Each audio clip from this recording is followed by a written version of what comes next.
A look back at My Little Pony Season 8 Part 2, A Mixed Bag. This video is not intended for children under the age of 13 years old, and if the comments are off, it's because YouTube did it, not me. There will be spoilers for My Little Pony FIM Season 8. If you do not wish to be spoiled, check out the playlist in the description. Hello, and welcome back. It is Daisy Spines, here to discuss Season 8 of My Little Pony. I will be covering 12 of the last 13 episodes of this season, minus the Hearth Swarming Club, because that one was already discussed in a video last December. Let's just get into a quick bit of background. Season 8 is obviously the 8th season of My Little Pony Friendship is Magic, part of Gen 4. And it began airing on March 24th, 2018, and concluded airing on October 13th. It was on Discovery Family. So the characters. The characters are pretty okay here. I like that we get a better, more rounded view of the Student 6. We get more than a couple episodes with them. They do start to feel more like main characters, which does seem to be the intention. Almost all of them get some episode to themselves, in my opinion, except really Ocellus, I'd say. So he doesn't have one episode. I feel like the others, for the most part, do in some regard. For our main characters, Twilight, Starlight, Applejack, Fluttershy, Rainbow Dash, Pinkie Pie, and Rarity, they are okay here. I will say they all have moments that make me more than a little concerned about the character writing here in Season 8. Every single one of them, which disappoints me a little bit. Starlight, for the most part, is consistent, but she does have one episode where she's very not good, in my opinion, which is On the Road to Friendship. And then Yakety 6 in general, everyone's off, including Pinkie Pie, who's quite demoralized. And I'd say that we have more than a couple issues with Rainbow Dash in this season, and I don't love hers, but she has her moments yet, so it's okay.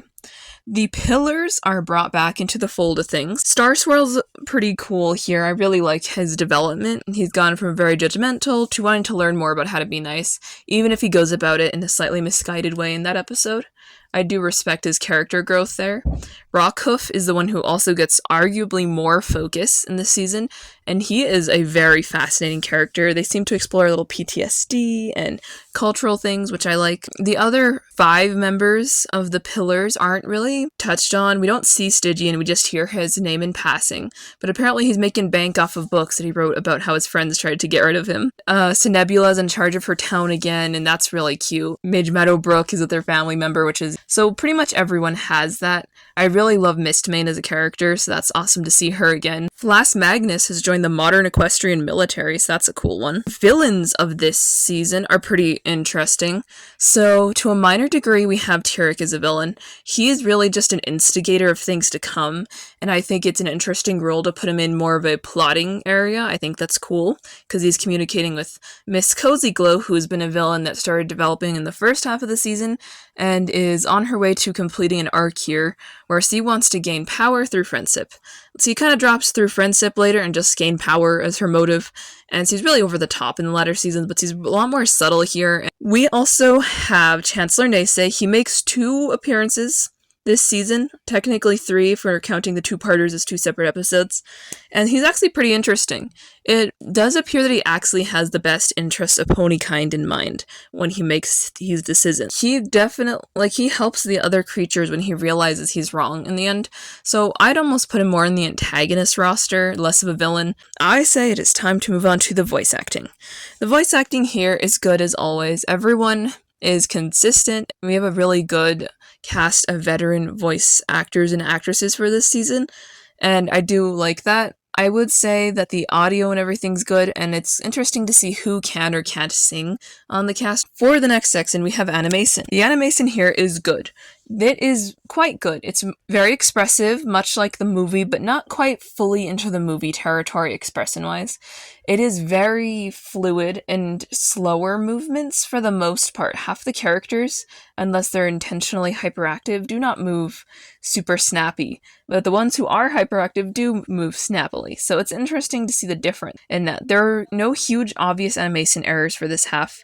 We do have a few creative use of visuals situations, and I do appreciate those, so I do like that specifically. For the next section, we have world building. The world building here is far more fleshed out and just better in general than this first half was. we get a far more nuanced view of the other cultures. The Yaks have an outstanding moment, in my opinion.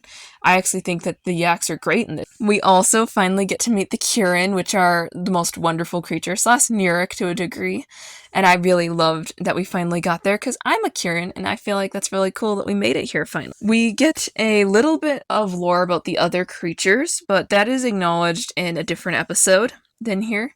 We also kind of revisit Sequestria situation, Mount Eris, and apparently they have established a royal naval vessel, and I think that's the school as a location feels more built out and real. Like there's more students, the more pony students are interacting, not just our main students, so that's good. The school feels a lot more real now. For the music, we have a few. The first song we have is Friendship You, sung by the Flim Flam Brothers. This one is a banger. Has the acronym FU, which is hilarious because we know what message they were sending to Twilight with that one. We have Where Friendship Bound. This one is a duet between Starlight and Trixie, and musically I think they do pretty good singing. I think that Trixie isn't quite as solid of a singer as Starlight is, but that's okay. A Cure and Tale. This one's great. Autumn Blaze is a fantastic singer, and this character is part of the reason I have a Cure and OC. Bit of an inspiration there. Just Can't Be a Dragon here is the last song of the season, and definitely the worst song of this season, but it serves its purpose narratively and it helps Spike's character, so that's all that really matters. For first impression, so season 8 is one that I have not rewatched the vast majority of these episodes of recently. Specifically, the episode about the Kirin, the Hearth Swarming Club, and a few others I've rewatched. But this season in general doesn't have as many episodes I revisit.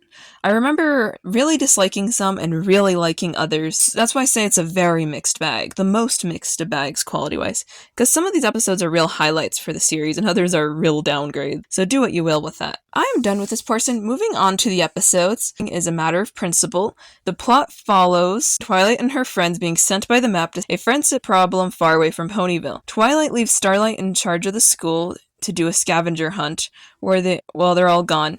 Discord appears and offers to help out, but Starlight initially refuses. Discord begins to unleash chaos magic throughout the school, and Starlight tries to control each situation individually. She gets fed up with his antics and banishes him from the school grounds with her magic. Scavenger hunt continues on. Discord manifests as a ghost and begins to sabotage it. Starlight realizes that what he did to Discord was wrong and then offers him a position as vice headmare, which he accepts, and he helps her redo the scavenger hunt. However, Twilight and her friends return to reveal that Discord created a fake friendship mission and sent them to the middle of nowhere, but still end up thanking Starlight for her help running the school in their absence. My thoughts. So this episode's a pretty important one to me because number one, we get to see Discord again, and two, we have a little bit of development on the lore of these artifacts continuing. These artifacts are very important in the finale, and I think it's cool to see them up close and see the history of them and how it expands in other cultures. I think that was so cool. My favorite one was probably the Changeling artifact, which we see get a spotlight once more before the finale. Discord here is quite chaotic and less flattering on his character writing, but this doesn't really bother me. A chaos spirit being chaotic is not something to be mad at, in my opinion. Starlight here is pretty solid, although her going with a nuclear option against her own friend seems a bit weird. This is why I say she's a little inconsistent in this season. I don't believe she'd go nuclear on Discord that quickly. Although he was harassing children, so who knows. Side note, the banana phone gag with Trixie, priceless. I was so confused because I don't even have regular phones. How does the banana phone work? Both Trixie and Discord had it. The next episode is the Hearth Swarming Club. I discussed this in a video last year. Insert screenshot. Go check out the description if you'd like to watch it.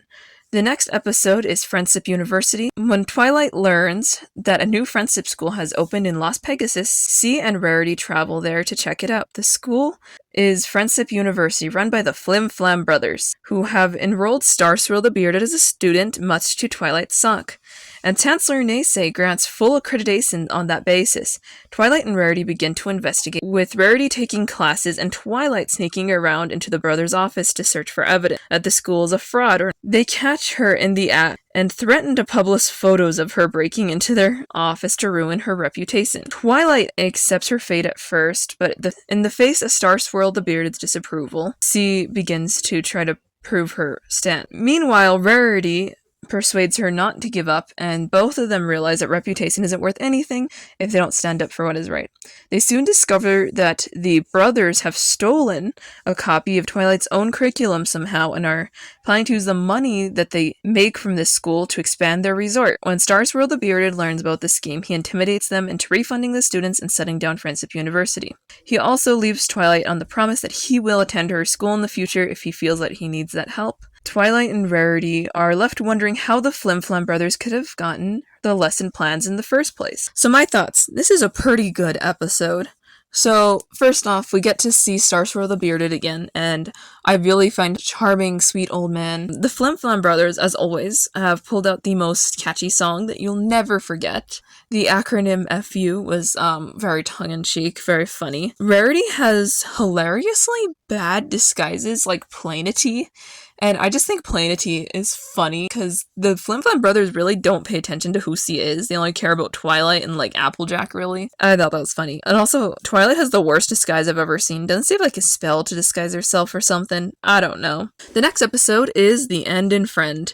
The plot follows Twilight teaching a class on compromise with Rainbow Dash and Rarity on the verge of arguing how to spend their day. Meanwhile, Twilight decides that the students should accompany them on their day out to sow compromise. Rarity and Rainbow Dash are still argued and show very little interest in each other's, and at one point declare that they are no longer friends. Starlight tries in vain to reconcile them, but receives word that a magical artifact has been stolen from the school. Rainbow Dash and Rarity are dispatched to track it down, while still arguing with each other. On the trail to the artifact, which leaves like this glitter stuff, they walk through a swamp and they encounter this toad thing, overcome that together by working together.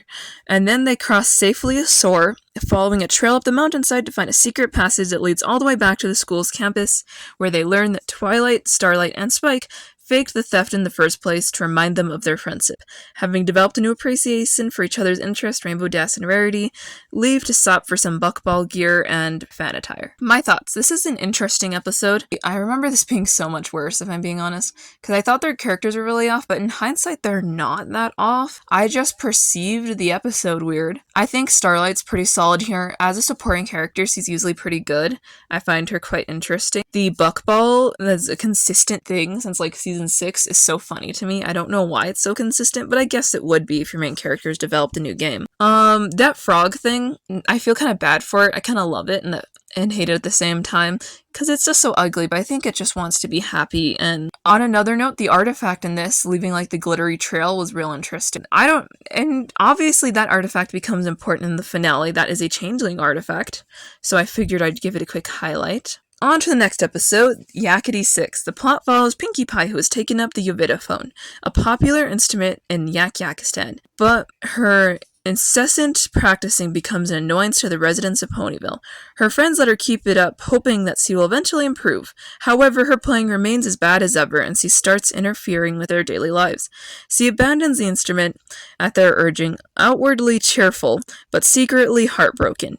When the others realize her true emotional state, they try in vain to re-engage her with activities she enjoys. After a few days, they learn from Maud Pie that Pinkie Pie is moving to Yakistan, and they travel there to find her listening to a performance by a Uvitophone master in Yakistan. The music further depresses Pinkie Pie since she believes that she will never be as good as a master. After a little bit of encouragement from her friends, she uses the Uvitophone that the Yak Master trusted her in watching to play some music and receives a standing ovation. The Yaks tell her that the music is good because she had fun making it. The point of it is that it's supposed to bring people joy. Then the episode ends. So my thoughts. I like this episode way more than I thought I'd like it. The beginning to me is kind of terrible, personally, but I feel like Pinkie acts out of character a lot, and it's just so strange that she's demoralized so quickly. But I like the Yakistan person so much more. I love the Uvitophone master. She is so cool. and I like that she trusts Pinkie Pie with her instrument and encourages her to take it back up and be happy again. The next episode is On the Road to Friendship. The plot follows Trixie after a successful show in Ponyville, going on tour to Saddle Arabia at the behest of a Saddle Arabian. She takes Starlight with her, and they initially get along, but soon get on each other's nerves once they reach the desert village of Cinnebula. Starlight's reckless spending leaves them short on money, and they must spend the night in Trixie's camper wagon because all the inns are filled. They aggravate each other all night with their unpleasant sleeping habits, and in the morning they degrade each other with an exchange of insults. Starlight ends up trading Trixie's wagon for a larger one the next day without telling her. Furious, Trixie sends Starlight home in the new wagon and tries to continue her tour alone. Starlight eventually returns to apologize for making the trade, and they try to persuade the original owner to trade back, a unicorn from Saddle Arabia named Hufar, who enjoys the shows in Ponyville. Trixie and Starlight embarrass themselves in front of him in order to prove their friendship, and they end up getting the wagon back and return to Ponyville, where they are left happy that they at least attempted have the journey and decide that they won't do that again. My thoughts. So this is an interesting one. I'm not sure I like the characterization of Starlight here, and Trixie to a degree. I don't think it's cancel worthy, but I don't think it's amazing either. The Saddle Arabians are really cool that they touch on them. I wish we actually saw Saddle Arabia so bad, but I'll just settle for Hufar the unicorn being a good boy and leave it at that. Oh, side note, they're in the village that Cinnebula returned to, so that's really cool. The very next episode is The Wasouts. The plot follows Rainbow Dash, who learns that Scootaloo has taken an interest in his stunt team called the Wasouts. She fears that she may lose her number one fan. The team's show is filled with dangerous tricks, and this initially impresses Rainbow Dash despite herself. She later discovers that the members of the Wasouts are all former Wonderbolt members, including her old rival Lightning Dust. They refuse to follow basic safety protocols, which worries Rainbow Dash. But neither Spitfire nor Rainbow Dash can dispute Scootaloo with her fascination of the Wasouts. In a fit of rebellion, Scootaloo joins the team since he can have a chance to do something unique despite not being able to fly, and Lightning Dust presses her into doing an extremely dangerous, untested ramp jump with a rocket-powered scooter, but Rainbow Dash saves her just in time. The scooter drags Lightning Dust away into the sky, and they apologize to one another for not seeing the danger in Lightning Dust's plan, and Rainbow Dash not being a better role model, making Scootaloo feel like she will not be awesome as she is. Afterwards, Rainbow Dash starts a new fan club in Scootaloo's honor. So, my thoughts. This episode is an interesting one. We see the return of Lightning Dust right off the bat, and the Wasouts in general. These are actually a pretty cool team. I wonder why one of them's Australian. I don't quite get Australian ponies, okay? So I'm gonna point it out. But she's actually my favorite of that one, Rolling Thunder. Also, for some reason, little Sort Fuse reminds me of someone in the community, but I'm not gonna say who, I just let you fill in the gaps. Rainbow Dash here is a little bit selfish in not wanting Scootaloo to be fans of them, because it's not just safety concerns, it's literally that he's too narcissistic to acknowledge that Scootaloo can have other interests, okay? But she kind of makes up for it, at least in my eyes. For her grand display, showing a Scootaloo fan club is really cute, and I love that her parents are a part of it. The Wasouts in general are a cool concept to me, because all of them basically flunked out of the Wonderbolts for being irresponsible, and their show is very flimsy on the basis that they could all just get hurt one day and never recover, so they don't have a long-term plan, do they? The next episode is A Rockhoof in a Hard Place. The plot follows Rockhoof, who accidentally causes damage to the site of his old village during an archaeological dig. Twilight hires him as a teacher at the School of Friendship. Although the students are captivated by his stories of fighting in Ursa Major, he accidentally disturbs classes all over the campus while telling it, and fights what he thinks is an out-of-control fire. Twilight and her friends try to find Rockhoof other jobs around Ponyville without any success, and Applejack tries to take him to visit the other pillars to see how they have adapted to modern society. These visits leave Rockhoof more dejected after seeing how everyone else has adjusted better than him. They also try to have him help out the Hippogriff naval vessels, which he ends up immediately sinking the ship and going back to the drawing board. After this, he goes to Twilight and expresses a desire to be turned into a statue. But one of the students hears of this and persuades him to reconsider it by reading the essay about heroisms he wrote about him. And the entire town listened eagerly to the rest of his Ursa Major story, recognizing that Rockhoof can still live in the modern world and be in a connection to Equestria's past. Twilight appoints him the realm's keeper of tales. My thoughts. This is a pretty good episode.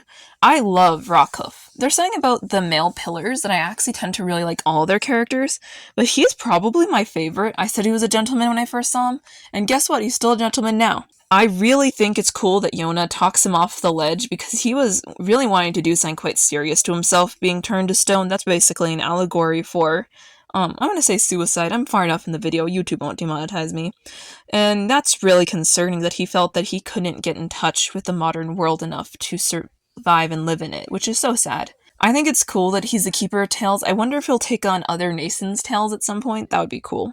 Yona could give him plenty. So the next episode is What Lies Beneath. The plot follows the young six, worrying about an upcoming exam, which is only worsened by Cozy Glow's comments that friendship goes against non-pony students' nature. When a light shining from the floor grate at the School of Friendship's library leads them to a network of caverns, an image of Twilight Sparkle puts them through a series of tests they must pass to escape. The students are confronted by their worst fears, but then help each other overcome them, proving that the Phantom Twilight is actually the Tree of Harmony's spirit. And now that they understand the true nature of friendship, they return to the library exhausted from a night of adventuring.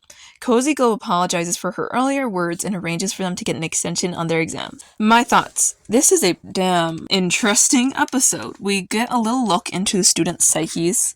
What sort of influences who they are as people? Every one of them has something that influences their behavior around others. Smolder doesn't want to be perceived as weak because dragons don't like that. Gallus is afraid of small spaces. Yona is afraid of spiders, which is so cute and innocent as far as the fears go in this one. Silverstream has a fear of the Storm King returning and everyone having to go back into hiding. Ocellus is afraid of being an evil changeling. Sandbar is afraid that he's betraying pony kind by being friends with non-ponies and that he'll let down his mentor somehow. He also really has some cute moments here, in my opinion, with Yona. Anyway, Cozy Glow is interesting here. We begin to see a little crack form in her persona once he picks fun at the student six for not being ponies and saying like, oh, of course friendship's harder for you, you're not a pony. Which is just really disturbing that he'd say that to them while being their friend. Although, quite frankly, being friends with someone that young at their age is always weird. The spirit of friendship is officially introduced here, and I wonder if it always had the appearance of Twilight in some capacity, and that Twilight was always fated, or it decided to take on her appearance to be more friendly to the students while also being an authoritative figure. That's what I never figured out, and quite frankly, you're free to put your own little theories on that regard. The very next episode is The Sounds of Silence. The plot follows the map sending Applejack and Fluttershy to solve another friendship mission together, this time at the Peaks of Peril. They find a village inhabited by peaceful creatures called Kieran, who do not speak or show emotion. A talkative outcast Kieran named Autumn Blaze explains to Applejack that an argument between Kieran once caused them to turn into angry, fiery creatures called Nirik, and burn down the entire village. They bathed in a magical stream to cool their emotions and silence their voices, and Autumn later found a flower that reversed its effects and allowed her to speak again. But the village became irritated at her incessant chatter and expelled her to the out. Applejack and Fluttershy argue over the wisdom of whether or not they secure the Kieran or let them stay as is, leading to the Kieran carrying them to this stream of silence, just when Autumn Blaze arrives in a Nirik form to stop them, and then reverts back to original Kieran form. So he convinces the other that they can channel their anger in non-destructive outlets, and after a group of squirrels leads Applejack and Fluttershy to the flowers Autumn used to cure them, all the Kieran regain their voice and emotions, and welcome Autumn back to the village. My thoughts. We have another really great episode. I'm obviously excited to cover a Kieran episode because my OC's one. You're going to hear that it's a couple of times, but it's true. And what I find cool is that even though this is the only meaningful sewing of the Kieran, we have a relatively nuanced view of them as a group with very few words. And it's such a beautiful place, the Kieran. I think the design is really neat. And Kieran traditionally are like horse dragons, so that's pretty cool. I think Autumn Blaze is a really cool character, and I know she's some people's favorites. And she's probably my favorite Kieran character next to Rain Sign. I named a goat Rain Sign, so obviously I like that character quite a bit too, because he seems well-meaning. She reminds me of Celestia in some aspects. I think that their love of the arts is really cute, and how they express it even without their voices. The next episode is Father Knows Beast. The plot follows Twilight as he starts to worry that Spike's upbringing amongst ponies has prevented him from exploring his dragon heritage. A dragon named Sludge crashes into Ponyville, whom Spike takes in and back to the castle so he and his friends can help Sludge recover from his injuries. Sludge reveals that he is Spike's father and has been trying to find him for years. As Spike and Sludge begin to bond and spend time together, Sludge persuades Spike to give up his comfy lifestyle in the castle, secretly planning on enjoying the luxuries for himself by moving in. When Twilight expresses her concerns, Spike accuses her of being jealous that he now has a real father in his life, which hurts Twilight's feelings. And Smolder is unimpressed by Sludge's loafing around and tells Spike that dragons should not act the way that Sludge does. With her help, Spike tricks Sludge into thinking that they are both going to move into a cave out of the castle, which causes Sludge to admit that he is not Spike's real father, and he leaves Ponyville. Spike apologizes to Twilight, acknowledging her as his family. My thought. This is another not so good episode. It's mostly because I don't like how mean-spirited Spike is. And I also have greater questions about the wing bone thing, because I'm so confused by Pegasus wings now. It's worse than I anticipated to think about wing bones with the way wings are treated in this show. But beyond that, I think it's interesting to see how dragons may be gross and rough and lack some level of decorum to ponies, but they still have some moral ethical scale. Like, a father shouldn't behave how Sludge does, according to Smolder, but her parents literally kicked out her brother for smelling bad. So it's interesting to see where they draw the line. And I'm glad she's such a helpful force here. This is one of her standout moments. I'm glad she helps out Spike and Twilight and the whole thing. I found it really funny how Sludge just literally mooches off of all the main six when they're trying to help him recover. So we are now moving into the two-parters, starting off with School Race Part 1. The plot follows Starlight after she casts a spell which ends up malfunctioning and endangering the students. Twilight and her friends discover that magic is failing all across Equestria and travel to Tartarus to interrogate Turek upon Cozy Glow's suggestion. At the school, Cozy Glow assumes the role of headmare despite Twilight appointing Starlight as headmare. Chancellor Nace realizes that there's a void in power and seizes control of the situation from Cozy Glow in the first place. After he detains the young six, believing them to be responsible for the failing magic, Sandbar fakes betrayal to escape and get to the Cutie Mark Crusaders for help. Meanwhile, Turek reveals to Twilight and her friends that he has been engaging with letters from his prodigy, Cozy Glow, to help exact revenge on them by trapping them in Tartarus with him.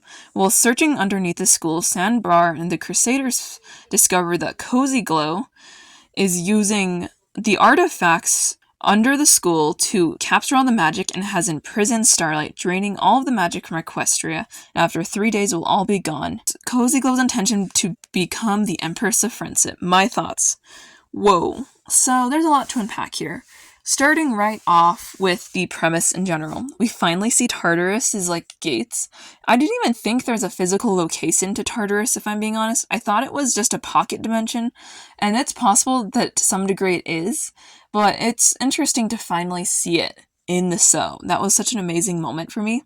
I found Turek's plan surprisingly well thought out, except for when he didn't take into account that he'd have to be by the people he doesn't like all the time, potentially forever. What was his plan then? You know what I mean? Cozy Glow also is a lot less over the top here, and yes, he's still pretty over the top, but he's not quite as theatrical as he later becomes. And I'm not really bothered by it. I think it's just an evolution of Tiny Maniac Girl. When it comes to Chancellor Naysay, he's so weird because he's like, how dare they go run off and defend our country when they should be school teachers? Like, bro, chill. He does have the best intentions in mind, but some guy from the school board should not dictate whether or not someone goes and saves the world, okay? Sandbar faking her betrayal to help his friends was surprisingly smart, and I think that is really cool that he did that. He did it very efficiently too. When I first watched the episode a few years back, I was like, oh my god. School Raise Part 2. The plot follows Cozy Glow, who has turned the students of the school against Chancellor Naysay and trapped him in his office to regain control. Sandbar frees his friends, who decide to free Chancellor Naysay and formulate a plan to remove the artifacts and set down the magic-eating spell. Cozy Glow turns the other students against the Young Six by claiming that they are responsible for the disappearing magic, and in the struggle they get trapped in the spell vortex, but are rescued by the Tree of Harmony's magic. Removing the artifacts from the spell ends up setting it down, and magic everywhere is restored just in time. Having escaped Tartarus by convincing Tyrek and the other creatures to help, Twilight and her friends prevent Cozy Glow's escape. At the same time, Twilight explains that gaining power is not the purpose of friendship and apologizes for being unable to teach her that lesson. Naysay returns control of the school to Twilight, having learned that non-ponies are equally capable of friendship, and Cozy Glow is now imprisoned in Tartarus with Tyrek, where she asks him if they want to be friends. My thoughts. So this is our last segment I'm talking about, and it's a pretty eventful finale.